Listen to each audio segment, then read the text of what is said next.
What's good, y'all? Just wanted to check in right quick. I know today Eric Holder is supposed to be in court. He was supposed to be there at 8:30 in the morning Pacific time. So, you know what I'm saying? He should have been there already. Typically things in court, it don't really move that quick. I mean, depending on the court schedule, you feel me? Especially with the trial like this and the type of scrutiny it's gotten in for the public because of the very obvious answers, which or the obvious questions we need to raise, which I'm going to bring up in a second. But I say all that to say that right now, I don't know what's really going on with the California courts. Things could be moving a little different over there because I know, for instance, at least on the East Coast, it's a lot of cases that was pushed back, and the type of cases that were supposed to go to trial, they couldn't have in-person trials. So, you know what I'm saying? They either did, Zoom trials, or they pushed the trials back to happen in person. So with that being said, I think the more important inquiry right now is the data points we need to go over and the questions we need to raise is a lot of the flaws within the judicial system out in California. That's very evident. Now, I can't say, it's not fair for me to say it's California, as we're talking specifically about Los Angeles County, and there's numerous counties out there just like any other state. But in this life, you're guilty by association. And if a brother could be guilty by association for being at the wrong spot at the wrong time, then I don't think it's unfair to say that California is guilty by association for a county within it, participating in these antics.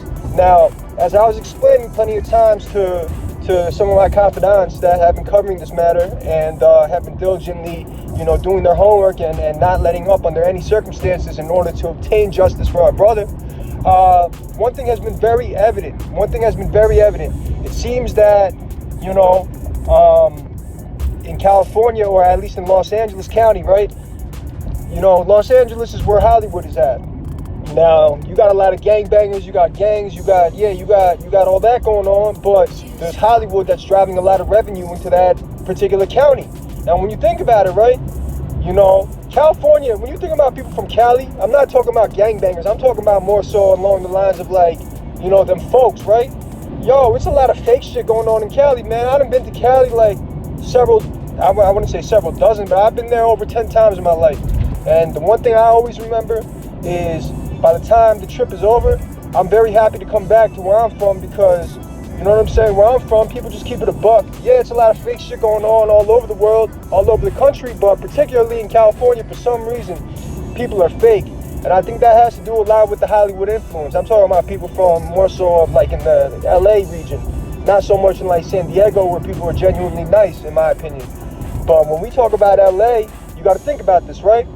Hollywood, consumes that whole area. So when you really think about it, it's like a lot of these judges, a lot of these police officers, a lot of these, lawyers and just people that are within the system, so to say, a lot of them are people that are failed aspiring actors and actresses just by default. You understand what I'm saying? Like a lot of these people that pursued a long career in law, they only went about it on that route after they realized it was quiet for their dreams. You feel me? So when you think about that, you put that in perspective, it's very, very evident that there's something going on out there that I can't even call what it is, because from my experience, I didn't see corruption from select individuals in different courts and within the system, but it's not fair to assume that everybody is corrupt just because that individual is corrupt, and that's my personal belief. But when it comes to LA County, whether it be Jackie Lacey as the prosecutor over there, or whether it be, Chief Michael Moore of the 77th Precinct, or you're talking about Steve Soberhoff, who's the LA Police Commissioner over there, you don't know what kind of influences they have in their lives. You don't know whether LA County is held to the same standard. Now, I know from my studies in law that every time we studied a specific case or an area of law, California would always have its own rule. You know what I'm saying? It would be if we're talking about common law, for instance, it would be a majority opinion and a minority opinion. So the majority is what most states go by. Minority is what, less than 25 of the states go by. But then there would be California that has its own laws. Now, at that time, I was thinking maybe it's just because California is a newer state. You understand me? So, they kind of go about it their own way. But now that I'm thinking about it, it's like the system is fixed over there. This shit is, you know what I'm saying? It's like it can't, like, to me, it seems like it's not reality. You understand what I'm saying? So with that being said, here's some of the questions that, like, I don't got nothing written down right now. I usually have things written down. I'm on the road, so this is off the top of the head. So this is what I want to ask y'all, right? Number one, first of all, I think this is this is the elephant in the room. Everybody knows this. Why is it that Baylet Stars, or whatever the fuck her name is, the woman that was the accomplice to Eric Holder, why was she granted immunity so quickly if she was clearly, you understand what I'm saying, she was over there and it was established in her own testimony that her relationship with Eric stemmed back, for a while now, and that she had him over at her mother's crib, this, that, and the third. You know what I'm saying? That's not just an innocent friendship. You know what I mean? They obviously knew each other to an extent, and to, offer her immunity that quickly for a testimony, that just doesn't make sense without charging someone to begin with, in my opinion, right? Number two, why is it that people that were on the scene over there, right, whether it be the kid Flashies, who said that he witnessed the whole thing, or you got, you got the Rimpaws, the Evan McKenzie's, you got, you understand what I'm saying? There's a lot more people that were on that scene than was shown in that video. But specifically, even speaking to the video, why is that people like Kabi 52, they're not being, subpoenaed? They're not state witnesses. Now, I don't know that with certainty, because when it comes to these court documents and the type of transcripts that they put out, yeah, I looked through everything, but I'm gonna keep it a stack with y'all. Like, I don't really give it much deference. I don't believe it, because at the end of the day, if the system is flawed over there, then it's safe to assume that whatever, justifications or reasons they give as to why they're doing things in their own way, it just, you could assume that there's some flaws to it. You know what I'm saying? Like, it just does not register. Now, with that being said, when we're talking about people that were not even in the video, a lot of people put themselves on the scenes over there. Now, we're talking about a case without any direct evidence, as far as I'm concerned. Like, there's no direct evidence whatsoever. There's nothing that, I don't know anything about ballistics or DNA evidence or anything like that the state has. But to me, it seems like they really have weak circumstantial evidence. And that's why I've been saying for some time that I really do believe Eric Holder is going to be acquitted. And that's under the condition that, the system over there, or the trial that he has, is truly an impartial one, where you don't have a biased judge, you don't have a biased jury, they're both impartial, and you know what I'm saying, they're not pulling some strings behind the scenes. But why is it that you got Joelle James on the scene over there, right? She's there at 1:34 or whatever time it was, and when the initial reports came out, that would have put her right at the scene at that time. You understand what I mean? That would have been right at the time that Nipsey got apparently shot, right? Why is it that these people that, whether through the pictures that they posted or other evidence, the Bob Francises out there, why is it that they are not being called as witnesses? Why is it that they haven't even been called as witnesses or nothing of that matter? Because as far as I'm concerned, if this is a circumstantial case and the state is relying on circumstantial evidence, they have to paint a picture for the jury in order for the jury to, you know what I'm saying, like, really map out the whole setting and understand what the scenario was, to paint that picture to them, as well as explaining what had happened. So, look, there's, specific YouTube channels that have called out, several individuals that may have been at the Marathon store after Nipsey was supposedly shot, or, too far before to be called as witnesses, questioning why they haven't been called as witnesses. And I'll explain to you. They're not called as witnesses because at the end of the day, their perception of whatever they saw, isn't gonna help the state with their case, and it might be irrelevant. You know what I'm saying? It might be prejudicial to the point where the judge says, look, this is a collateral matter. This is not even, like one of the more relevant, important issues of the case. So it's just a waste of time, so to say. So I can understand why certain people weren't called over there. But now when it comes to the people that were within that video that they put out, or more so the people that placed themselves on the scene, like the Joelle James, where we found out like a few weeks or months after Nipsey died that she was over there at that specific time. Why weren't they called as witnesses? It just does not make sense. It doesn't, from a legal perspective, it doesn't make sense. Now, even intuitively, for people that aren't attorneys or not in the law, in the practice of law, or have no experience with the system, even for them, I think just by gauging on a lot of your comments, on other pages and whatnot, your intuition is telling you that something is severely wrong about this whole situation. It doesn't make sense.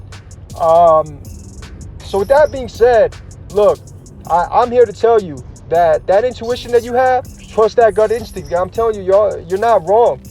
I'm here to give you that legal context and that perspective and kind of connect the dots and, make you affirm any sort of beliefs that you had and to diminish any sort of doubts that you had. But with that being said, I'm telling y'all, like, whatever you think right now, the shit that you see with your own two eyes and, what your gut is telling you, go by that, believe that, because like I'm saying, we could go for hours. I could really break it down to y'all and go through every piece of evidence or potential evidence that I feel like should have at least been called by the state or at least been examined into by the state, but it looks like there's no diligence on this. Look, bottom line is this is my bottom line, because I don't want to get too detracted and talk about the same thing and get redundant. But this is my thing, right? If you're going to have that sort of funeral ceremony for Nipsey, right, where, you have like a 25-mile plus procession where you're going through all of LA so that they can say their goodbyes, right, while you're driving the casket through the city on the way to, I believe it's called Woodlawn Cemetery, where Michael Jackson is also, buried at. Paul Walker is over there, which to me, that raises an eyebrow as to whether that's even a legitimate cemetery, but that's a whole different discussion. Now, my question is if you're going to have that sort of procession for an individual, like, look, I've been a Nip fan for years, long time. I've been knowing about Nip for a decade now. You understand me? So no one can tell me that I'm a fake fan. I'm a dick rider. I'm this, that, and the third, because I'm not. Because I've been knowing the demonstration he's been laying down. Did I know to the full extent? No, but I don't even think some of his biggest fans knew to the fullest extent. You understand me? But I've been knowing Nip. I respected him. Had love for him for the longest time.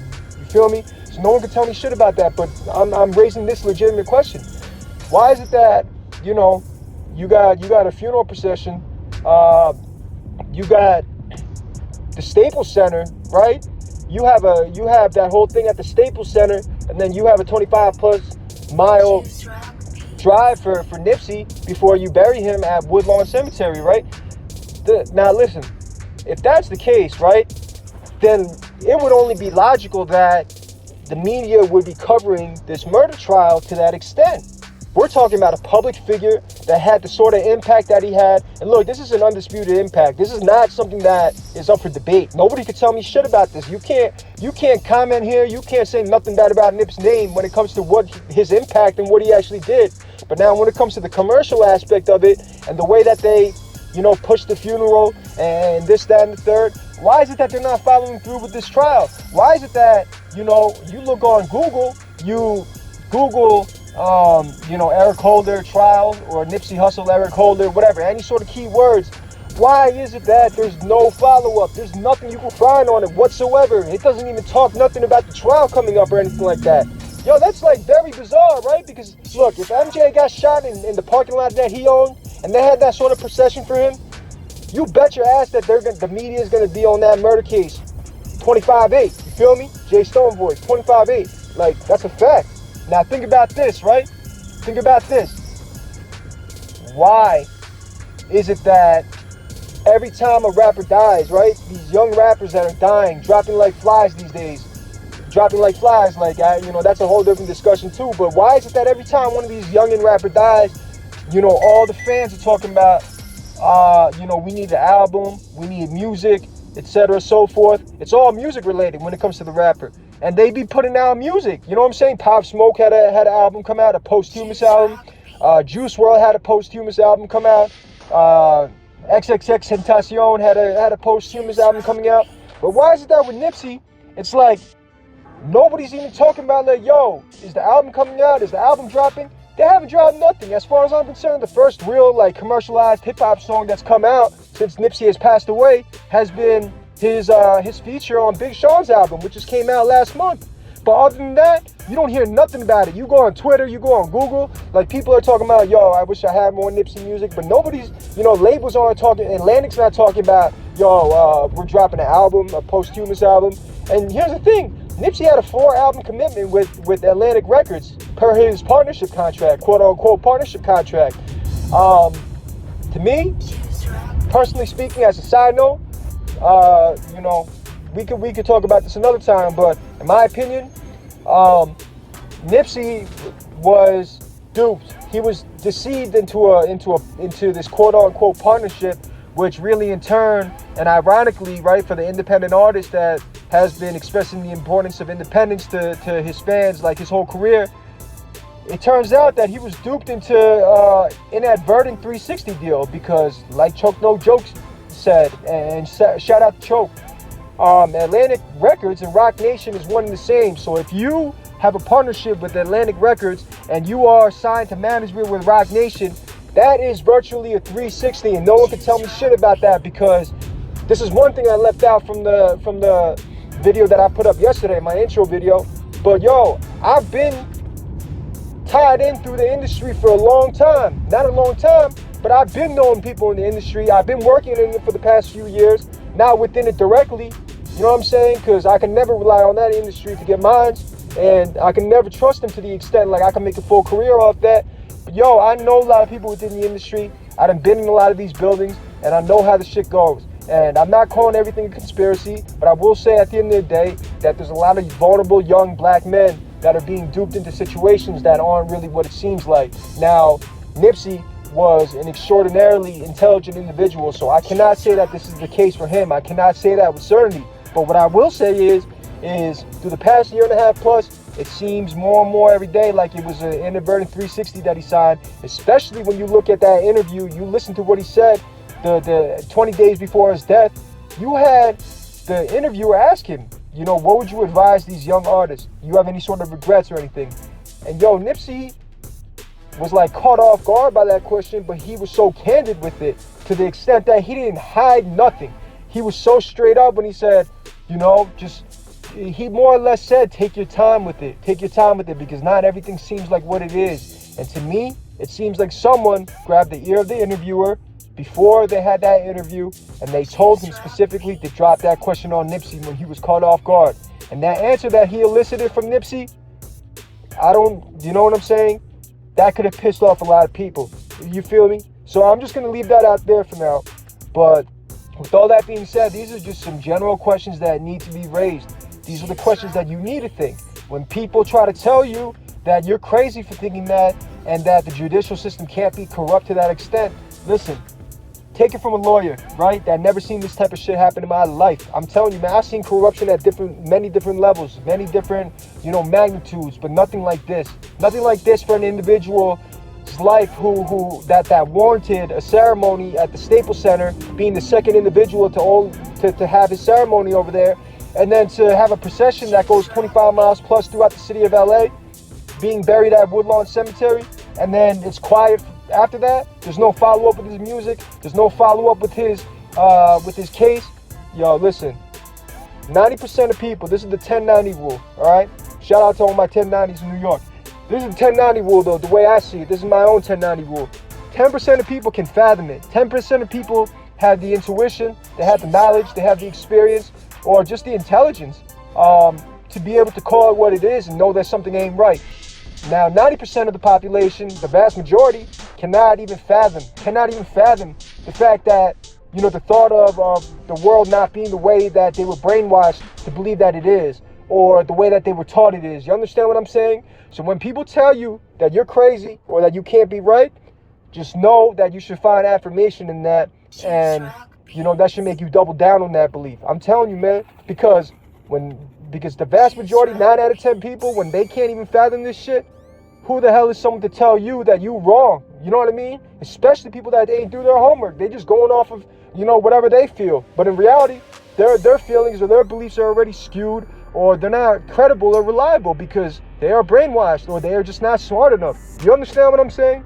So with all that being said, that's like probably my favorite line. I keep saying that. All that being said, I just call myself. But with all that being said, think about these things, y'all. Like, for real, keep raising these questions and keep, you know what I'm saying? Like, in order to obtain justice for our brother, true justice, we got to hold these people accountable. Whether it be the people that was on the scene over there, the people that you know, through their interviews, they spilled a little too much information showing that they had prior knowledge about what was going to happen. You understand? Or the people in the judicial system, or the 77th precinct of Los Angeles over there. We got to hold every single fucking person accountable, because if we don't, then they're going to do it the shit that they want. You know what I'm saying? They're going to do it their way. They're going to do it their way, and it's proven for the past year and a half plus that their way is clearly a fucking hoax or a lie or deception or bullshit. You understand what I mean? It's no divine way of moving.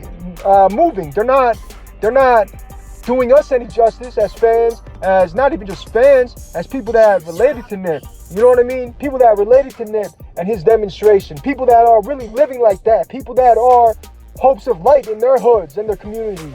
You feel me?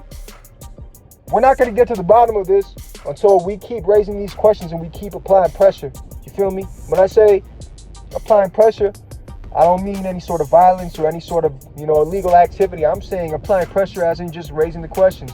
The public scrutiny has to be at an all-time high in a situation like this, because we ain't never seen no shit like this. Actually, you know what? I take that back. We seen shit like this before. We seen it with Malcolm. We seen it with Martin. We seen it before, but it's never been to the extent where we have the resources we have, where we could go on the internet, we could go on social media, and we could really decipher and we could decode the matrix. You understand what I'm saying? So I'm going to leave you all with that, all right? Think about these questions. Let me know what you think in the comments. Hit that like, that's a subscribe, and let me know what's up, all right? Much love, y'all.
Juice Rock Beats.